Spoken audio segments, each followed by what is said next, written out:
계속해서 야고보서 말씀을 묵상하고 있는데요. 저도 매주 설교를 준비하면서 깨닫지만 정말 믿음에 대해 잘 믿는 삶에 관해 야고보서처럼 실제적이고 탁월한 말씀이 없다는 생각이 듭니다. 저는 우리가 야고보서를 계속해서 묵상하면서 무엇보다 우리 안에 이왕 예수 믿는 것, 좀 잘 믿어보자는 갈망이 계속해서 일어났으면 하는데요. 그런 의미에서 잘 믿어보세 노래를 또 함께 부르도록 하겠습니다.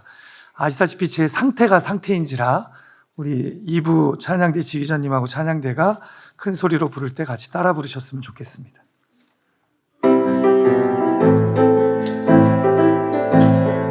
잘 믿어보세, 잘 믿어보세, 잘 믿어보세, 잘 믿어보세.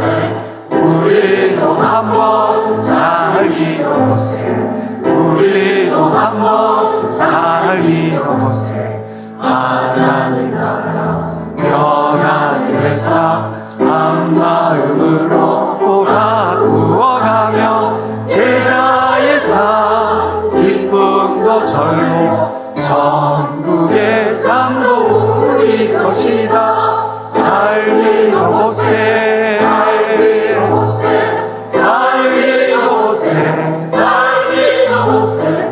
우리도 한번 잘 믿어보세, 우리도 한번 잘 믿어보세, 잘 믿어보세.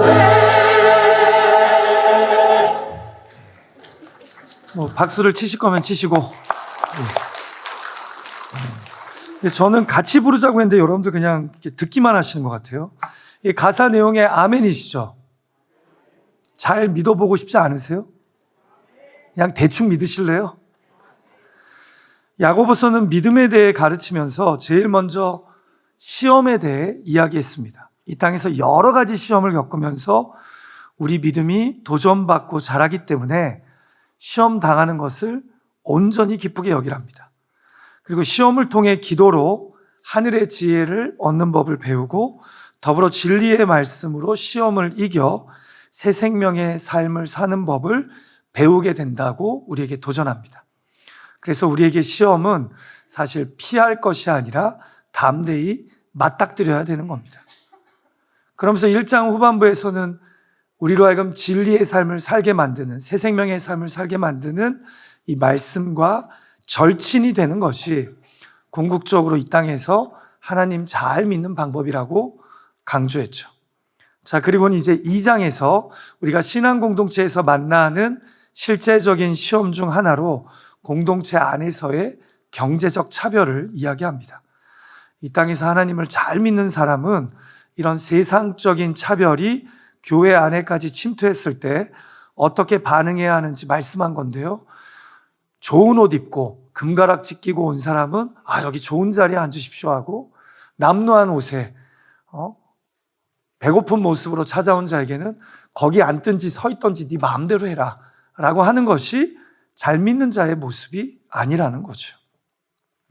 그리고는 오늘 본문에서 어떻게 보면 야고보서에서 가장 유명한 말씀이라고 할 수 있는 말씀과 행함의 관계에 대해 이야기하는데요.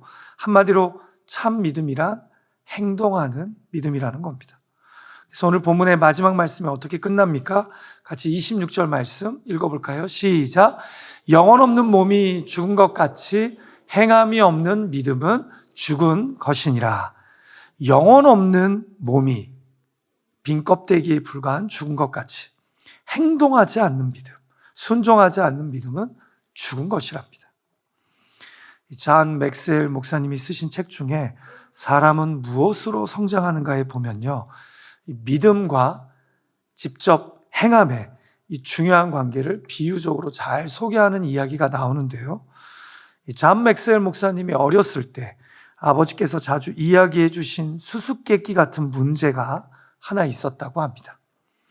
통나무 위에 개구리 5마리가 앉아 있었어. 그중 4마리가 뛰어내리기로 마음을 먹었어. 자, 그러면 남은 개구리는 몇 마리일까? 처음 이 질문을 받았을 때 나는 1마리라고 큰 소리로 대답했다. 이때 아버지는 빙긋이 웃으며 말씀하셨다. 아니, 5마리야. 왜 그런지 알아? 마음 먹은 것과 행동하는 것은 다르기 때문이야. 아버지는 나에게 그 점을 자주 일깨워 주셨다. 여러분, 마음 먹는 것과 행동하는 것은 다릅니다. 마음 먹었다고 다 행동하는 것은 아니죠. 믿음과 행함의 관계가 이러합니다. 믿기로 했다고, 믿습니다 말했다고 다 행동하지는 않습니다.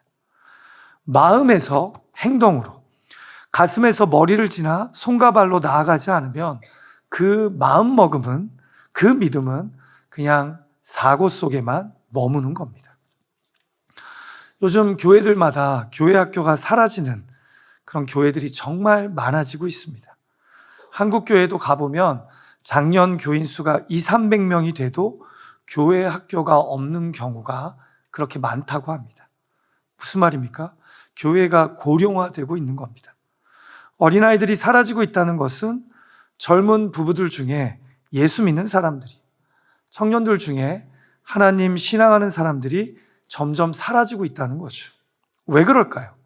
여러 가지 요소들이 있겠지만 뭐니 해도 기성세대의 신앙이 거의 마음먹음의 신앙에서 끝났기 때문입니다.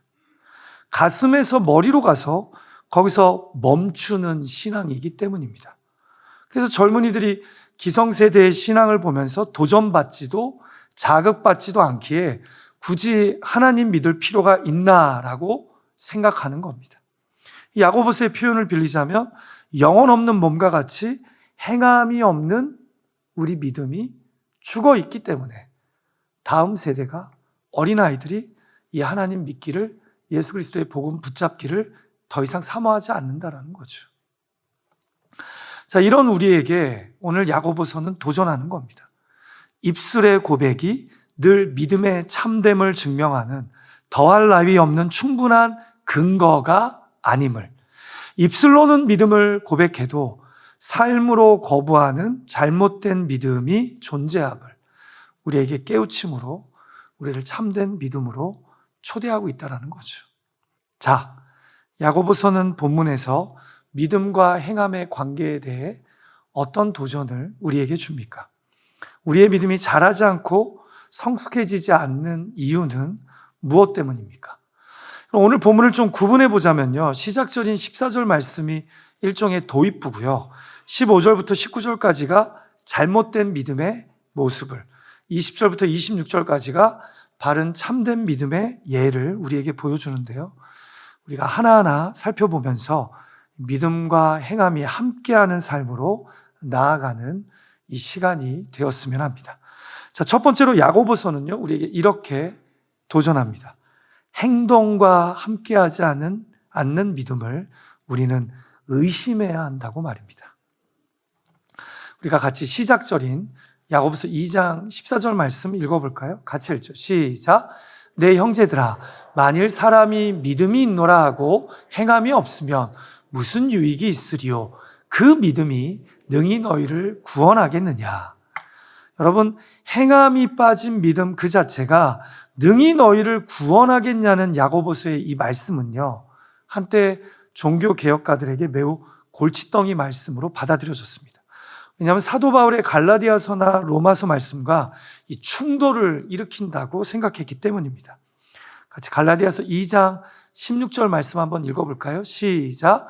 사람이 의롭게 되는 것은 율법의 행위로 말미암음이 아니요 오직 예수 그리스도를 믿음으로 말미암는 줄 알므로. 보세요.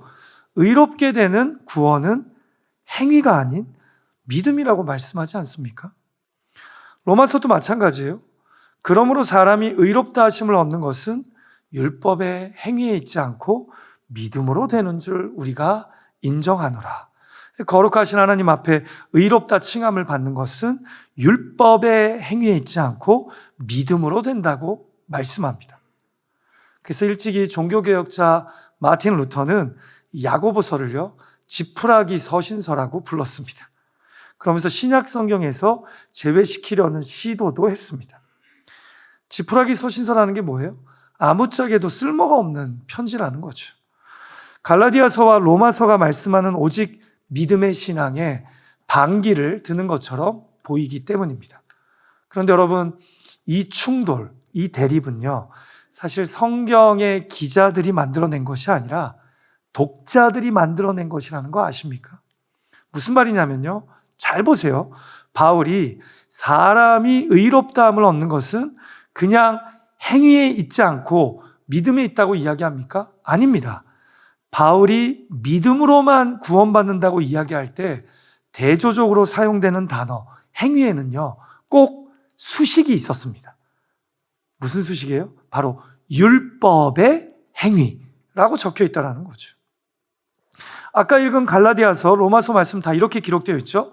사람이 의롭게 되는 것은 율법의 행위로 말미암음이 아니요, 행위로 말미암음이 아니오라고 얘기하잖아요. 율법의 행위에 있지 않답니다.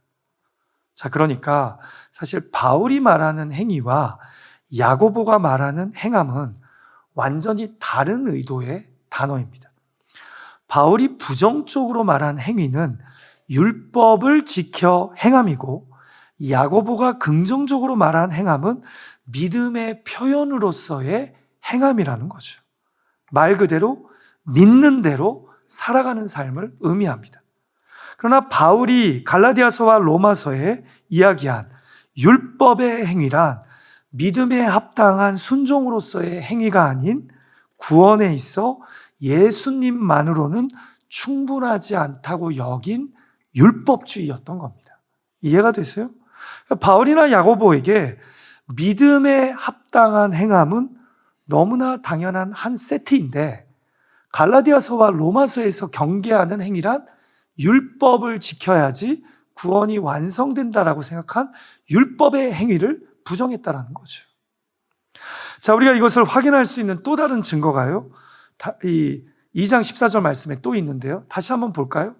여기 보시면 야고보는 믿음이 능히 너희를 구원하겠느냐라고 이야기하지 않고 그 믿음이 능히 너희를 구원하겠느냐라고 말합니다. 정확하게 헬라어 성경으로도 정관사 the faith라고 기록되어 있습니다. 그럼 여기서 그 믿음이란 어떤 믿음일까요? 행함이 없는 믿음을 의미하는 거예요. 다시 말해서 야고보서는 지금 십자가 대속의 은혜를 믿음으로 구원받는 것을 부정하는 것이 아니고요, 행함이 없는 믿음도 믿음이라고 생각하는 독자들을 흔들어 깨우려고 하는 겁니다. 그게 어떻게 믿음이냐라는 거예요. 야고보와 바울에게 믿는다면 믿는 대로 살아가고 행하는 것은 너무나 당연한 겁니다. 믿기만 하고 따르지는 않겠다는 것은 이상한 믿음이기에 그 믿음이라고 따로 지칭하는 겁니다. 사실 행함이 없는 믿음이란 처음부터 믿음이 아니지 않습니까? 우리가 예수님에게 주님, 전 당신을 신뢰합니다, 당신의 인도하심을 믿습니다, 입술로는 고백하면서 주님이 인도하시는 삶을 따르지도 않고 순종하지도 않는다면 우리는 사실 주님을 믿는 것이 아니죠. 그럴 때 믿는다라고 얘기하는 거 아니에요. 제가 고등학생 때 토론토에 있는 CN타워를 간 적이 있습니다. 제가 지금까지 가본 타워는 남산타워하고 CN타워밖에 없어요. 여러분, 그 타워에 가시면 전만대 층에 일부 공간이 통유리로 돼서 아래가 다 보이는 곳이 있습니다. 그냥 수백 메타가 다 밑이 보여요. 통유리 아래로. 저는 그날 저에게 고소공포증이 있다는 것을 깨달았습니다. 멋모르고 친척분들과 함께 그 구간에 딱 들어섰는데요, 대화할 때 모르다 갑자기 아래를 딱 보는데 아찔하면서 다리가 풀리는 거예요. 그러면서 움직이지를 못하겠더라고요.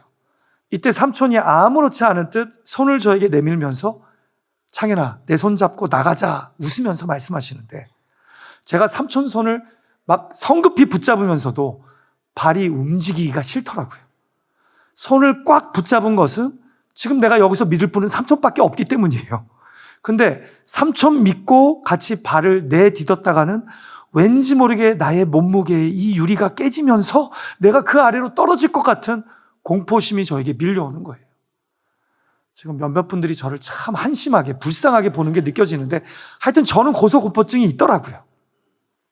삼촌이 제가 다리가 막 안 풀려서 움직이지를 못하니까 풀려가지고 계속 겁내지 말고 내 손 잡아. 밑에 보지 말고 앞만 봐. 나만 봐. 라고 말씀하시는데 정말 힘들게 그 공간을 빠져나왔습니다. 그날 뭐 식은땀을 흘리면서 제가 쇼를 했어요. 쇼를. 창피하게. 삼촌에게 알겠다고 이야기하는데 안 믿어지는 거예요. 여러분, 저는 그날 사실 삼촌을 못 믿은 겁니다. 믿으면 손 붙잡고 따라 나가면 되죠. 못 믿으니까 손은 꽉 붙잡는데 나갈 엄두가 나지는 않는 겁니다. 박대영 목사님이라는 분이요, 그의 야고보서 책 시험을 만나거든에서 이런 도전적인 말을 합니다. 한번 들어보세요. 구원은 교회가 주는 것이 아니다. 교회는 행함 없이 입술로 믿는다고 말만 하는 이들에게 구원의 확신을 심어주는 곳이 아니다. 그러므로 교회는 하나님과 잘 살지도 않고 예수님을 좋아하지도 않고 예수님을 왕으로 모시고 그분의 뜻대로 살고 싶은 마음이 없어서 맹숭맹숭하고 기쁨도 없는 사람에게 근거 없는 구원의 확신을 남발하며 거짓 안정감을 주는 곳이 아니다. 이것은 교회의 위법 행위요, 월권 행위이다. 값싼 구원, 값싼 믿음, 값싼 은혜, 값싼 복음으로 변질시켜서는 안 된다. 도리어 교회는 그렇게 사는 이들에게 구원을 의심하게 만들어 주어야 한다. 전 존재를 건 실존적인 모험을 하는 것이 믿음임을 도전해야 한다. 동의가 되세요? 납득이 되세요? 여러분, 저는 이 도전적인 글귀에 공감이 많이 됩니다. 이제 교회는요, 행함과 함께하지 않는 우리의 그 이상한 믿음을, 구원을 좀 의심하게 만들어줘야 합니다. 이렇게 대충 막 살면서도 구원의 확신이 있다는 것은 그냥 구원의 확신 자체가 구원의 근거가 되어버린 것은 아닌지. 이제 우리에게 실로 필요한 것은 구원의 확신이 아니라 행동과 함께하는 진짜 믿음인데 말입니다. 행동과 함께하려고 발버둥 치는 참 믿음인데 말입니다. 부디 저와 여러분의 믿음이 스스로에게 아무 유익이 없는 죽은 믿음, 헛된 믿음이 아니라 행동하는 살아있는 믿음, 꽉 찬 믿음으로 나아가기를 주님의 이름으로 도전하며 축복합니다. 우리 옆에 있는 분에게 째려보지 말고 좀 이렇게 한번 질문했으면 좋겠어요. 정말 믿으시는 게 맞습니까? 한번 물어보죠. 시작. 정말 믿으시는 게 맞습니까? 한 번 더 고백할 때 그러면 믿음의 모험을 좀 합시다. 시작. 그러면 믿음의 모험을 좀 합시다. 그게 진짜 믿음이라는 거죠. 자, 그러면서 이제 야고보서는 거짓 믿음의 특징을 우리에게 알려주는데요. 바로 말로 때우는 믿음. 말만 하고 행하지 않는 믿음이 거짓 믿음이랍니다. 다 같이 야고보서 2장 16절 말씀 읽어볼까요? 시작. 너희 중에 누구든지 그에게 이르되 평안히 가라, 덥게 하라, 배부르게 하라 하며 그 몸에 쓸 것을 주지 아니하면 무슨 유익이 있으리요?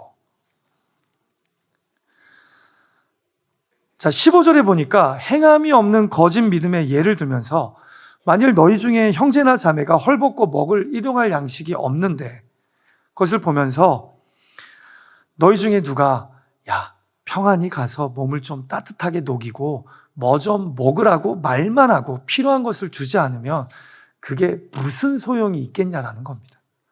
한마디로 뭐만 하는 거예요? 말만 하는 거죠. 뭐 이런 거예요. 안타깝네요. 어떻게 하지? 얼른 좀 집으로 가서 몸도 따뜻하게 녹이고 뭐 좀 드세요? 이야기하면 뭐합니까? 그 사람이 입을 옷도 없고 먹을 음식도 없는데 열받죠. 기가 차죠. 한마디로 말로 때우는, 말만 하고 행동하지 않는 이 모습이 어려운 상황에 처해 있는 자에게 어떤 유익을 주겠냐는 겁니다. 힘들겠다, 힘 좀 내요 하고 말만 하는 것이 아닌 힘들지 하면서 옆에 같이 있어주고 그의 피로를 채워주려고 움직이는 것이 참 믿음이라는 거죠. 거짓 믿음은 말로 때우는, 말만 하는 믿음이라는 거죠. 그래서 17절에서 이 거짓 믿음에 대해서 뭐라고 얘기해요? 이와 같이 행함이 없는 믿음은 그 자체가 죽은 것이다. 그러면서 19절에서 또 이렇게 거짓 믿음을 설명해요. 내가 하나님은 한 분이신 줄을 믿느냐? 잘하는도다. 귀신들도 믿고 떠느니라. 여러분, 여기서 잘하는도다는 칭찬이 아닌 거 아시죠? 지금 비꼬는 거예요. 잘한다? 이 소리예요. 여러분, 사복음서에 보면 귀신들이 예수님이 그리스도 되심을, 하나님의 아들 되심을 제자들보다 백성들보다 먼저 알고 떨지 않습니까? 이것처럼 안다는 것이 입술로 하나님 계시네, 예수님이 그리스도네 말하는 것이 믿음은 아니라는 겁니다. 심지어 귀신들도 다 알고 떨지만 주님의 그 발 앞에 굴복하지는 않잖아요. 결국 중요한 것은 이 알미, 이 입술의 말이 행함과 같이 가야 하는데, 너희는 말로 때우는 믿음, 말만 하고 행하지 않는 믿음이 믿음인 줄 알고 있다는 겁니다. 이것이 바로 거짓된 믿음이라는 거죠. 근데 여러분, 우리도 이럴 때가 있습니까? 없습니까? 있다라는 거죠. 목사님이 전하는 하나님 말씀에 공감하면서 아멘 하고 고개 끄덕이는 순간 마치 내가 그 말씀대로 살고 있는 것처럼 포장할 때가 있다는 거죠. 또 다른 분에게 여기 몇 장 몇 절 말씀에 이렇게 기록되어 있어, 우리가 이 말씀대로 살자라고 권하는 것을 가지고 내가 이미 이 말씀대로 믿고 행하는 사람인 것처럼 나를 위장할 때가 의외로 많다라는 거죠. 말로 때우는 것과 그 말씀대로 사는 것은 다른 것인데 말입니다. 여러분, 결국 지금 야고보서의 메시지는요, 종교개혁자 마틴 루터가 오해한 것처럼 행함으로 구원을 얻는다는 것이 아니라 진짜 믿음은 당연하게 행함과 같이 움직인다는 겁니다. 행함이 구원의 조건이 아니라 믿음이 은혜의 구원을 완성시키지만 이 믿음은 당연히 행함이 포함된 믿음이라는 거죠. 결국 알매 믿음, 말로만의 거짓 믿음에서 이제 좀 벗어나라는 겁니다. 선배 목사님들 중에 이런 이야기를 종종 하시던 목사님이 계셨습니다. 오늘날의 교회에는 귀만 장로, 입만 목사인 교인들이 너무 많다. 무슨 말이에요?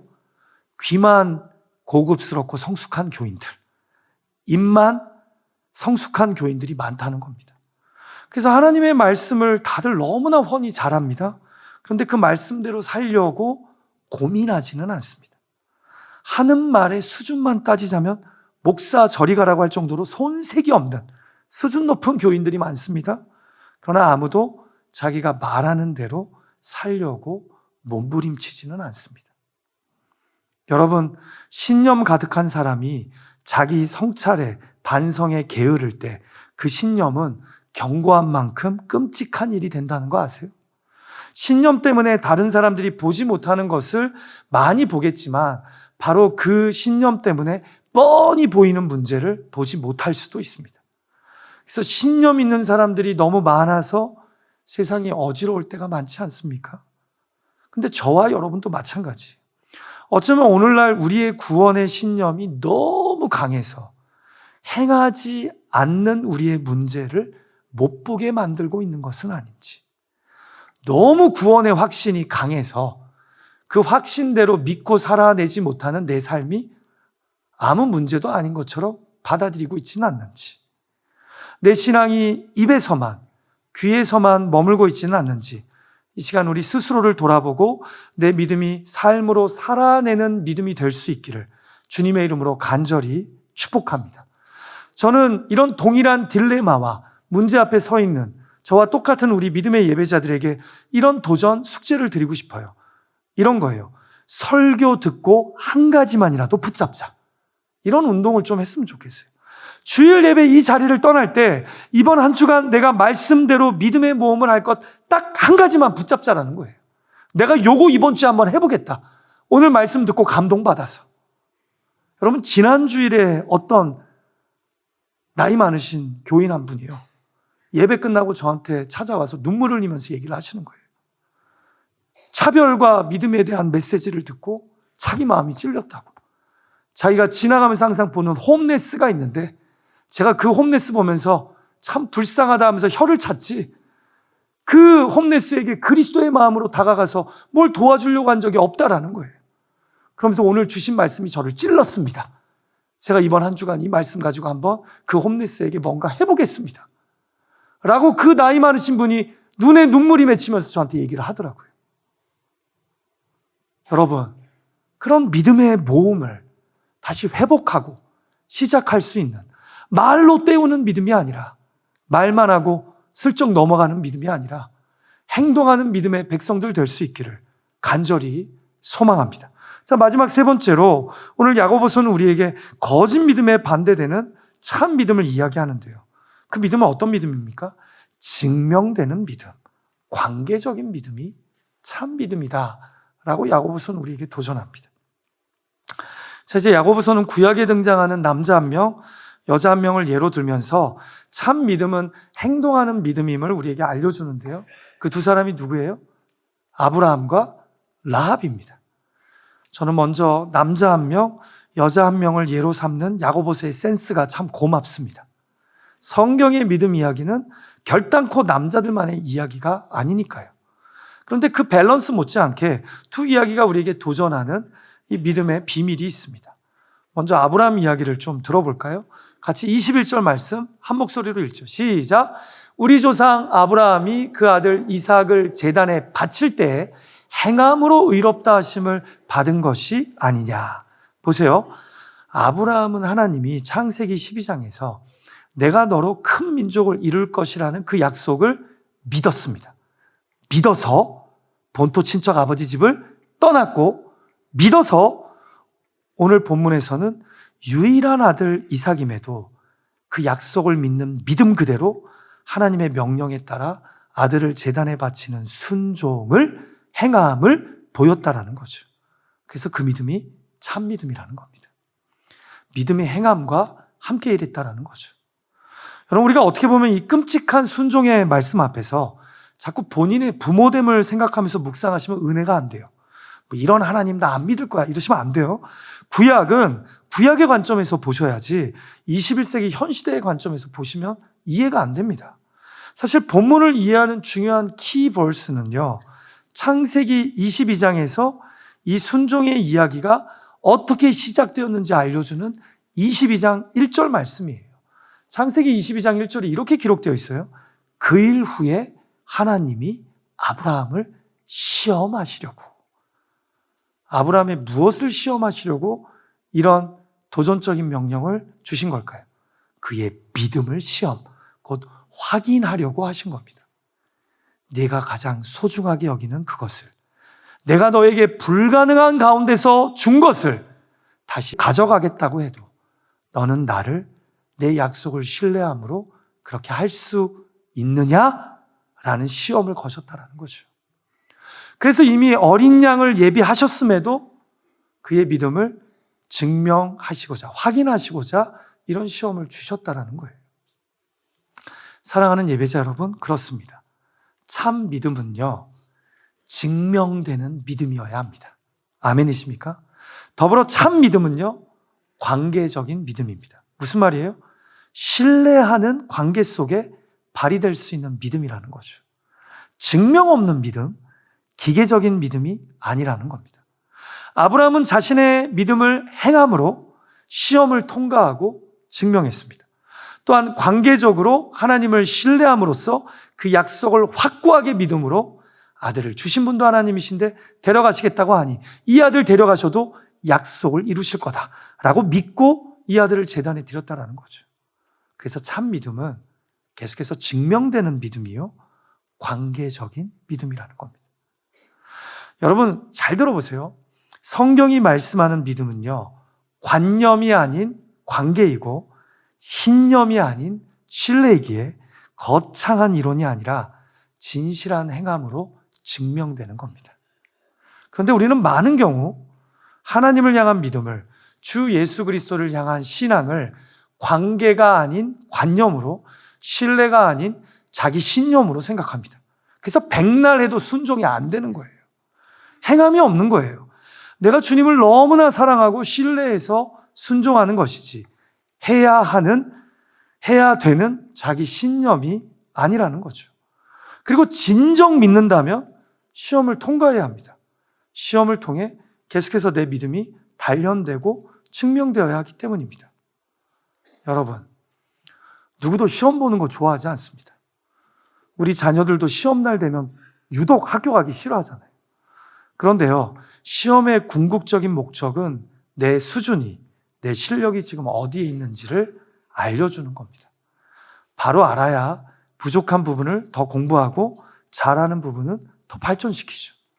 그래서 참 믿음은요, 계속해서 시험을 통해 증명받아야 합니다. 시험이 찾아올 때 믿음이 작동되어야 합니다. 그래서 야고보서가 처음 1장부터 이렇게 얘기한 거예요. 여러 가지 시험을 너희가 만나거든 온전히 기쁘게 여기라. 이는 이런 모든 시험이 너로 하여금 인내를 낳고 구비하여 흠이 없는 믿음으로 발전시키기 때문이다. 그러니까 이런 모든 시험이 내 믿음의 수준과 실력을 깨우쳐주는 것이기 때문입니다.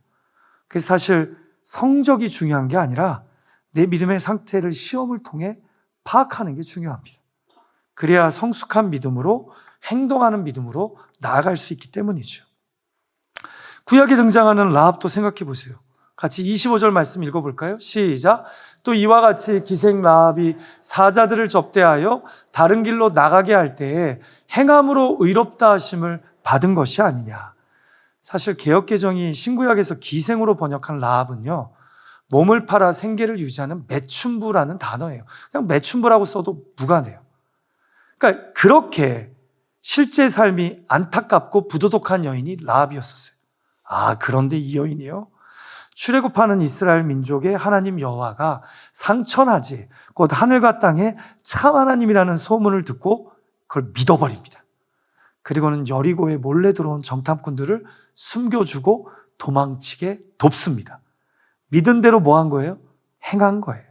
그러면서 이런 놀라운 부탁의 선언을 합니다.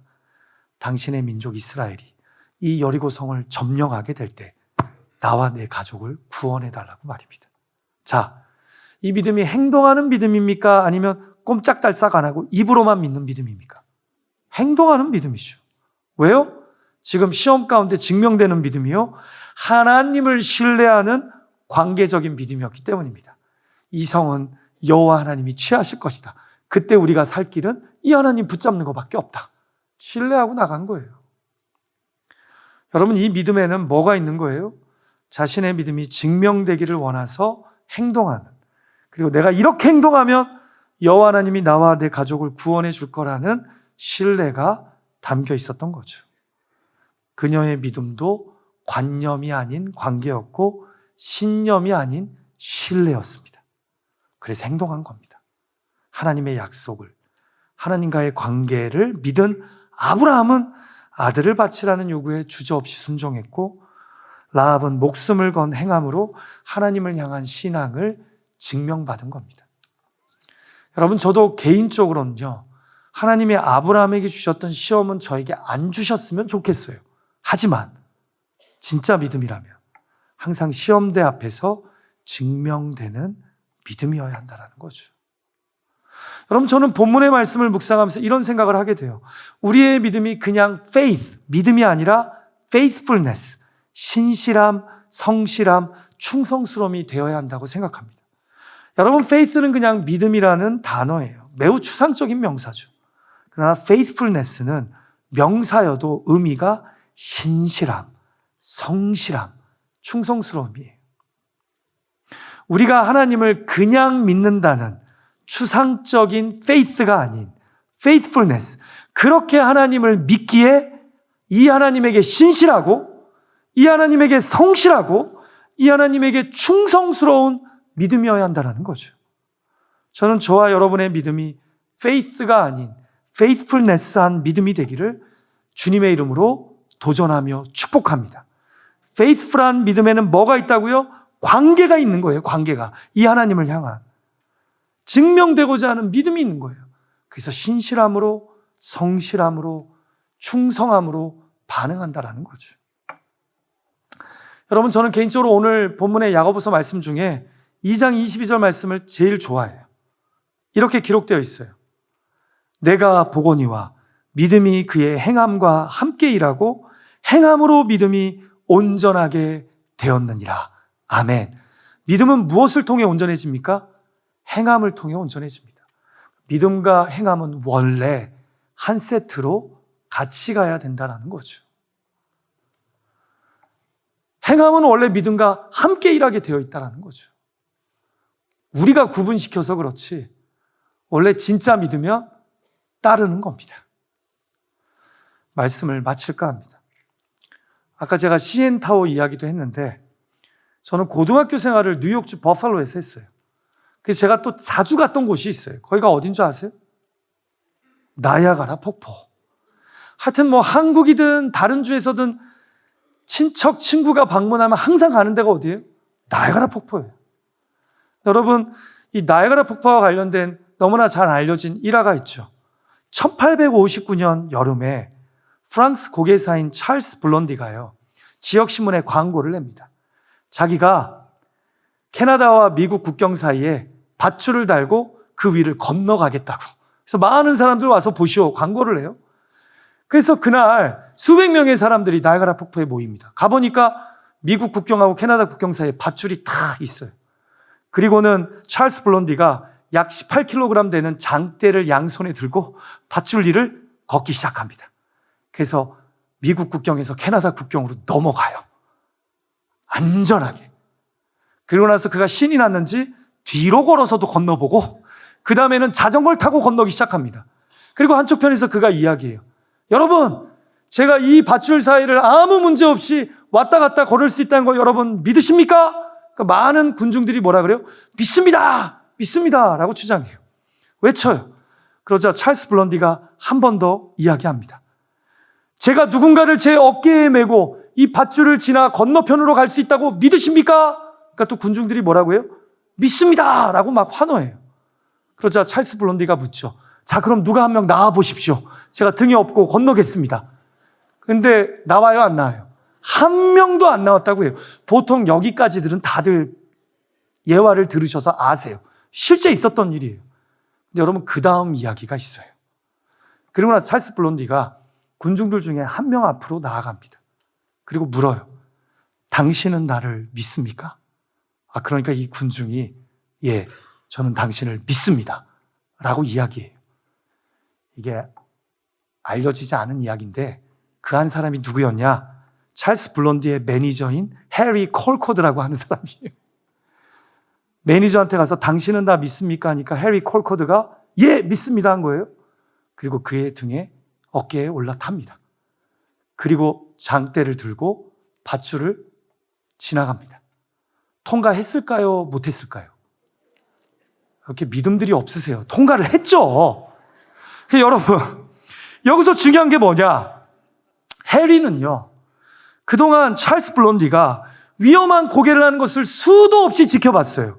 그러면서 뭘 봤어요? 그가 다 성공하는 것을 지켜봤어요. 그리고 그는 그동안 찰스 블론디와의 관계 속에 신뢰하는 믿음이 있었어요? 없었어요? 있었던 거예요. 나는 얘 믿어. 얘는 고개에 있어서는 천재야. 나는 얘가 나를 등에 업고 나야가라 폭포 사이를 건널 수 있다고 확신해. 그래서 올라탄 거예요.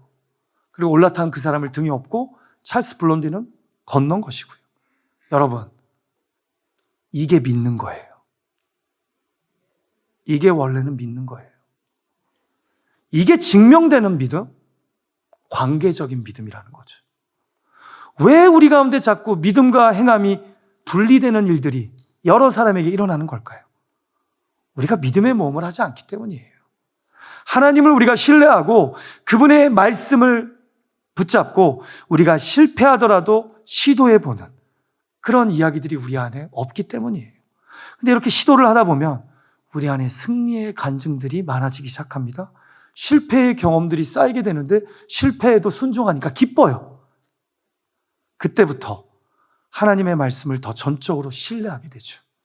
그런 믿는 신뢰의 관계 속에서 이렇게 폭포 사이를 건너는 놀라운 믿음의 모험이 우리 삶 속에서 경험될 수 있는 줄 믿습니다. 그래서 시험이 찾아오면 우리는 두려워 떨지 말고 또 찾아오네. 자, 믿음으로 한번 반응해보자. 해야 돼요. 왜요? 증명하기 위해 오는 시험이니까. 증명되는 믿음으로 한번 나아가자라는 거죠. 이것이 바로 우리가 이 땅에서 잘 믿는 방법 아닐까요? 이 믿음을 향해 나아갈 수 있는 그런 저와 여러분이 되기를 주님의 이름으로 축복합니다. 오늘 성경은 우리에게 이렇게 도전합니다. 행함과 함께하지 않는 믿음을 우리가 이제는 좀 의심해야 된다고. 말로 때우는 믿음, 말만 하고 행하지 않는 믿음이 커진 믿음임을 깨달아야 된다고. 증명되는 믿음, 관계적인 믿음이 하나님이 우리에게 기대하시는 참 믿음이라고. 이 말씀을 붙잡고 이번 한 주간 행함과 함께 가는 온전한 믿음의 여정을 펼칠 수 있는 저와 여러분 되기를 간절히 소망합니다. 그런 여러분의 가정, 일터, 관계가 되어보기를 주님의 이름으로 축복합니다. 같이 기도하죠.